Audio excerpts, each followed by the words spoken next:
10 mudanças, eu estou absolutamente certo do que falo, ocorrerão na vida da igreja, caso Bolsonaro perca a eleição.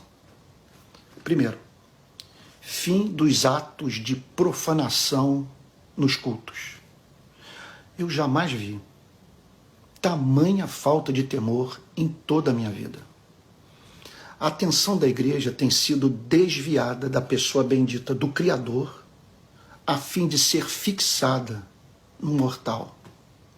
Não veremos mais nos templos pessoas gritando mito e momentos de adoração transformados em comício.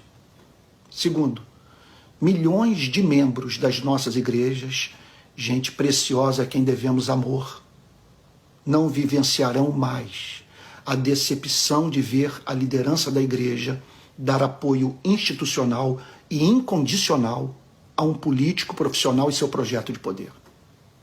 Quem começou essa divisão no seio da igreja foram os defensores de Bolsonaro. Lula jamais ocupou e jamais ocupará esse espaço no protestantismo brasileiro. Terceiro, os crimes, fracassos e incompetência do governo não cairão mais na conta da igreja. Quarto, a igreja, em razão da ligação entre sua imagem e a de Bolsonaro, não causará mais escândalo a pelo menos metade da população brasileira, que jamais votaria em Bolsonaro. Quinto, seremos poupados da presença entre nós de uma pessoa de espírito profundamente contencioso. Diz o livro de Provérbios, no capítulo 22, verso 10, lança fora o escarnecedor e com ele se irá a contenda, cessarão as demandas e a ignomínia. Bolsonaro, lamento dizer, destila ódio. Esse espírito está hoje fortemente presente nas igrejas do país. Como uma igreja que se diz conservadora dá apoio a comportamento tão distante do ideal cristão de amor. Amor que se expressa em atos de cortesia, doçura, perdão, bondade, domínio próprio. Sexto, a igreja, por não ter mais um político de estimação com o qual mantém relação subserviente, a crítica, fará o resgate do seu chamado profético. Deus tem uma contenda com as igrejas do nosso país, que por cegueira, impiedade, falta de amor, orgulho, se mantiveram caladas durante os penosos anos da pandemia, nos quais cerca de 700 mil pessoas perderam a vida. Em dias de fome, desemprego e luto, a igreja se calou perante a impressionante falta de empatia do presidente da República. Sétimo, os cristãos do país não vivenciarão mais o constrangimento de terem de justificar o seu apoio a um governante que defende a ditadura militar, celebra a memória de torturador, declara que praticaria canibalismo, humilha mulheres, dissemina a cultura de arma de fogo. Oitavo, a igreja não verá mais a defesa dos seus valores ser feita sem misericórdia, elegância, sabedoria.